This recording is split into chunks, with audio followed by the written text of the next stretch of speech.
Welcome to A Year of War and Peace. I'm your host, Brian E. Denton. A Year of War and Peace is a daily, year-long, chapter-by-chapter reading of and meditation on Leo Tolstoy's epic novel, War and Peace.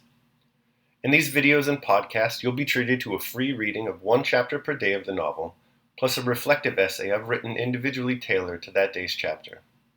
These readings are offered for free, though if you'd like to support me, you can do so in one of three ways. First, you could purchase my ebook, A Year of War and Peace. It features the entire novel, plus all of my reflective essays, and it's only $2.99 on Amazon.com. You could also become a patron at patreon.com/Brian E. Denton. If you sign up there, you'll receive a sonnet once a month, plus a link to an ebook of my collected sonnets. Finally, if you like, you can make a one-time donation to my PayPal account. The email there is brianedenton@gmail.com. You can also use that email to contact me. I'd be happy to hear from you. Your support is greatly appreciated. Today's reading and reflection is on Chapter 56. Chapter 56. At dawn on the 16th of November, Denisov's squadron, in which Nicholas Rostov served and was in Prince Bagration's detachment, moved from the place where it had spent the night, advancing into action as arranged, and after going behind other columns for about 2/3 of a mile, was stopped on the high road. Rostov saw the Cossacks, and then the 1st and 2nd Squadron of Hussars and infantry battalions, and artillery pass by and go forward, and then Generals Bagration and Dokharov ride past with their adjutants. All the fear before action which he had experienced as previously, all the inner struggle to conquer that fear, all his dreams of distinguishing himself as a true Hussar in his battle, had been wasted. Their squadron remained in reserve, and Nicholas Rostov spent that day in a dull and wretched mood. At 9 in the morning, he heard firing in front and shouts of hurrah, and saw wounded being brought back. There were not many of them. And at last he saw how a whole detachment of French cavalry was brought in, convoyed by the shotya of the Cossacks. Evidently the affair was over, and, though not big, had been a successful engagement. The men and officers returning spoke of a brilliant victory, of the occupation of the town of Wichita, and the capture of a whole French squadron. The day was bright and sunny after a sharp night frost, and the cheerful glitter of that autumn day was in keeping with the news of victory which was conveyed not only by the tales of those who had taken part in it, but also by the joyful expression on the faces of the soldiers, officers, generals, and adjutants as they passed Rostov, going or coming. And Nicholas, who had vainly suffered all the dread that precedes a battle, and had spent that happy day in inactivity, was all the more depressed. "Come here, Rostov, let's drink and drown our grief," shouted Denisov, who had settled down by the roadside with a flask and some food. The officers gathered around Denisov's canteen, eating and talking. There, they're bringing another," cried one of the officers, indicating a captive French dragoon who was being brought in by the foot of 2 Cossacks. One of them was leading by the bridle a fine large French horse, who he had taken from the prisoner. "Sell us that horse," Denisov called out to the Cossacks. "If you like, your honor." The officers got up and stood round the Cossack and their prisoner. The French dragoon was a young Alsatian who spoke French with a German accent. He was breathless with agitation. His face was red, and when he heard some French spoken, he at once began speaking to the officers, addressing first one, then another. He said he would not have been taken. It was not his fault, but the corporal's, who had sent him to see some horse-cloths, though he had told him the Russians were there. And at every word he added, "But don't hurt my little horse," and stroked the animal. It was plain that he did not quite grasp where he was. Now he excused himself for having been taken prisoner, and now, imagining himself before his own officers, insisted on his soldierly discipline and zeal in the service. He brought with him into our rearguard all the freshness and atmosphere of the French army, which was so alien to us. The Cossacks sold the horse for 2 gold pieces, and Rostov, being the richest of the officers now that he had received his money, bought it. "Don't hurt my little horse," said the Frenchman good-naturedly to Rostov when the animal was handed over to the Hussar. Rostov smilingly reassured the dragoon and gave him his money. "Allez, allez," said the Cossack, touching the prisoner's arm to make him go on. "The Emperor! The Emperor!" was suddenly heard among the Hussars. All began to run and bustle, and Rostov saw coming up the road behind him several riders with white plumes in their hats. In a moment, everyone was in place waiting. Rostov did not know or remember how he ran to his place and mounted. Instantly his regret at not having been in action, and his dejected mood amid people of whom he was wary, had gone. Instantly every thought of himself had vanished. He was filled with happiness at his nearness to the Emperor. He felt that this nearness by itself made up to him for the day he had lost. He was happy as a lover when the longed-for moment of meeting arrives. Not daring to look around, and without looking around, he was ecstatically conscious of his approach. He felt it not only from the sound of the hoofs of the approaching cavalcade, but because as he drew near everything grew brighter, more joyful, more significant, and more festive around him. Nearer and nearer to Rostov came that sun shedding beams of mild and majestic light around, and already he felt himself enveloped in those beams. He heard his voice, that kindly, calm, and majestic voice that was yet so simple. And as if in accord with Rostov's feeling, there was a deathly stillness amid which was heard the Emperor's voice. "The Pavlograd Hussars?" he inquired.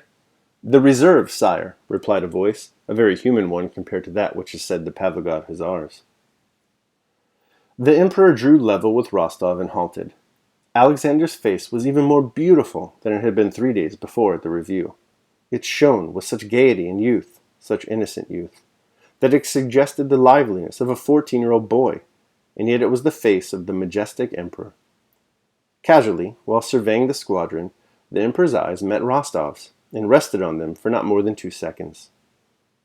Whether or not the Emperor understood what was going on in Rostov's soul, it seemed to Rostov that he understood everything.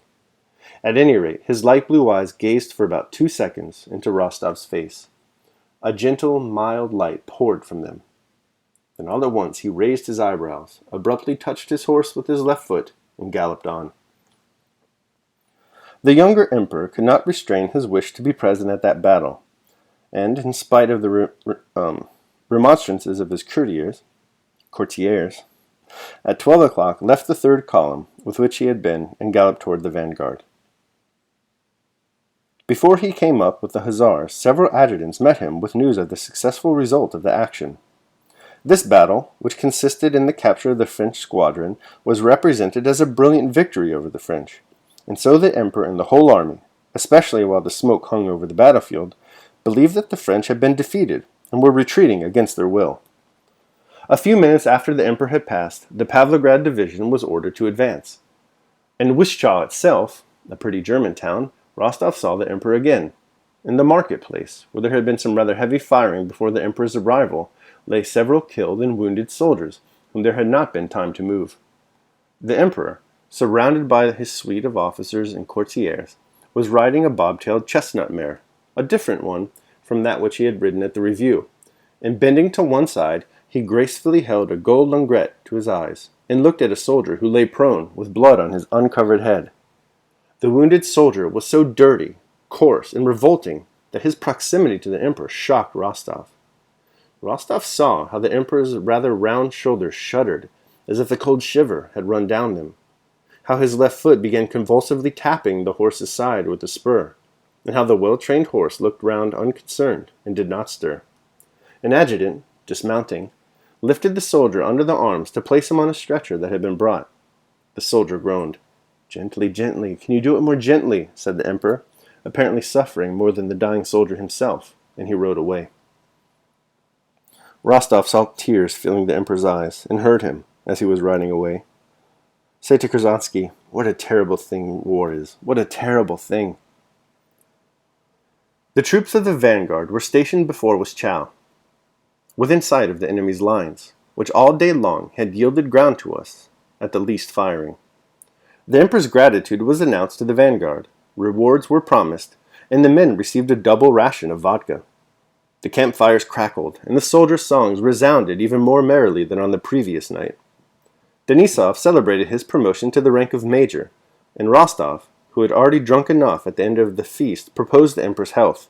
"Not our sovereign, the Emperor, as they say at official dinners," said he, "but the health of our sovereign, that good, enchanting, and great man. Let us drink to his health, and to the certain defeat of the French."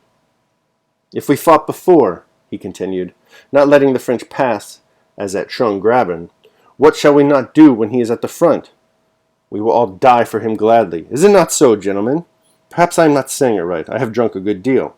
But this is how I feel, and so do you too. To the health of Alexander the First! Hurrah! Hurrah! Rang the enthusiastic voices of the officers.